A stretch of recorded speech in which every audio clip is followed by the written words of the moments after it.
the BMW M5 is the original super saloon. Think fast four-door, and over the last 30 years and 5 generations, the M5 has pretty much had the market sewn up, until the Mercedes-AMG E63S turned up earlier this year with 604 bhp. But with this all-new 6th generation M5, BMW is fighting back.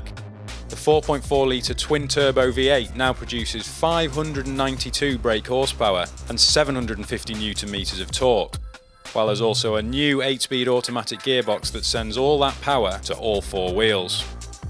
So, yes, the M5 is now 4-wheel drive, but BMW purists, dry your eyes, because this is M Division's xDrive system, and it's completely different to a normal 5 Series with 4-wheel drive.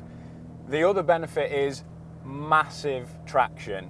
This car will do 0 to 62 in 3.4 seconds, and it means you can use near enough every one of those 592 brake horsepower all of the time, coming out of corners like this, 3rd gear, just lean on it and it really pulls. And that's because that maximum torque is available from just 1800 RPM, so it makes the M5 incredibly tractable. The 4-wheel drive system is a big part of being able to drive the M5 hard more of the time. There are 3 different modes: 4-wheel drive, 4-wheel drive sport and 2-wheel drive. 4-wheel drive gives plenty of security no matter what the conditions, while 2-wheel drive lets you play with the M5's beautiful balance on track. So it's no surprise a near 600 bhp super saloon in 2-wheel drive mode can drift for Germany. However, it's the 4-wheel drive sport mode that unlocks the real character of the new M5. BMW's active M differential really helps to turn the car through a corner on the throttle and improve agility. This is still a big car though, and while there is a lot of grip, there's not too much connection to what the front end is doing through the steering. It's nice and direct, and you can get more weight if you ramp up the different modes, but comfort is the nicest setting actually. And while there isn't that much feedback, at least the presence of those front drive shafts doesn't corrupt the steering all too much. Of course, you can then modify the 4-wheel drive settings to change the balance and add a little bit more playfulness. But on the road, the M5 is devastatingly quick. But this is a super saloon, so you have to be able to use it as one car to do many things, and thankfully the M5 doesn't disappoint. While the drive modes mean it's ultra configurable, it's got a big boot, there's plenty of room inside, and it feels special, just like an M car should. But there's no getting away from the fact that this is a performance car, and it certainly delivers that. For a turbocharged motor, the 4.4 litre V8 really revs as well. I mean, that's just about 7,000 RPM. And the gearbox, although it's an 8-speed automatic now rather than the 7-speed dual clutch that was in the previous car, it really snaps through changes nicely. So downshifts going into the corner, lean on that traction on the way out, pull a paddle, next one. It's so fast. It's got so much ability, this car.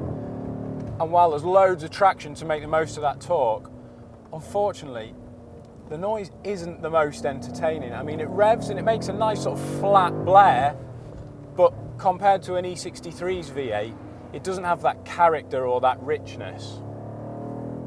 The E63's engine might be more effervescent, but its chassis feels firmer even in the comfort setting. If you're using cars like these every day, you want a soft, luxurious ride too, a wide spread of ability that covers both ends of the spectrum, and the M5 doesn't disappoint.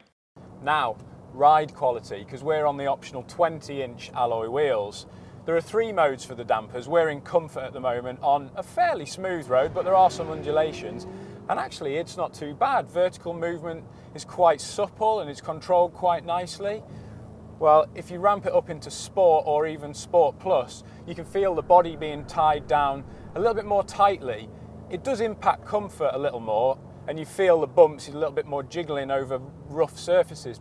But it means you can carry incredible speed, because let's face it, this is nearly a 2-ton car, maybe more depending on what options you go for. So it's a lot of master control and there's plenty of performance, but the chassis does a really good job of just getting on with things.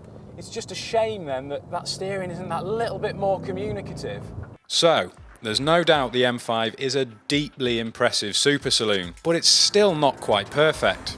It's actually not the controversial switch to four-wheel drive that holds it back. In fact, with this much performance, it gives you better access to it and more control, with the option to indulge in typical M-car behaviour if you really want. Instead, it's the steering and the character of that engine that are the very slight nagging doubts. But in all other respects, the new M5 is an unquestionable hit.